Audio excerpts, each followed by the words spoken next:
Welcome back to Let's Make a Game. In this video, I would like to talk about using includes. Now, it's very important to distinguish includes with an S from include with no S.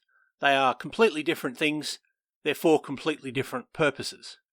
Include with no S is used to move from passage to passage, and specifically to have the contents of one passage execute within another passage. Includes with an S, which I'm going to talk about today, is used for searching strings. So we have a couple of variables here, Z and Y, and Z is a string which says gross, G-R-O-S-S, and Y is a string that says very gross, V-E-R-Y space G-R-O-S-S. We also have an array, but we'll get to that in a second. If Y dot includes bracket $Z end bracket, then give this message, the contents of Z are found in Y, else give this other message, the contents of Z are not found in Y.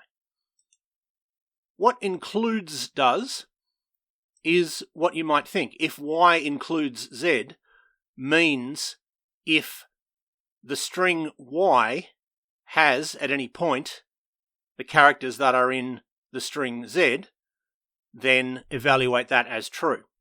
And looking at these two variables, you would probably guess, well, yes. And indeed, if we run the program, the first output we get is the contents of Z are found in Y.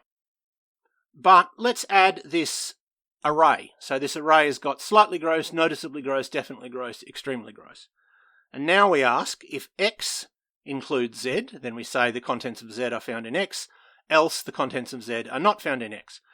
Now, I would have guessed that this would evaluate as true because we can see that, in fact, Z, the string gross, is found in all of the elements of the X array. So it really should evaluate as true, and therefore we should get the message the contents of Z are found in X. But in fact, when we run it, we find the contents of Z are not found in X. What's happening there is that when we use this on an array, when this element here is an array, it doesn't search through each string. It just asks, is this string identical to this string? And because, of course, they're not identical, it says, well, it's not there. And then it looks at this one. Again, they're not identical. Well, that one's not identical, and that one's not identical. So no, it evaluates as false. So how could we search through an array in the way that perhaps we might want to? In other words, look at every element and see if any of them contains this string. Well, here's one possible way to do it. We have a for loop that goes from 0 to x.length minus 1. So it will go through the numbers of every element in X. It will go from 0 up to 3. And it will say if xw includes Z, then say Z is found in element W of X. So Z is found in element 1 of X, element 2 of X, whatever it might be. Otherwise, it will say Z is not found in that element. And when we run the program, we find that that does work. It says Z is found in element 0 of X, element 1, element 2, and element 3.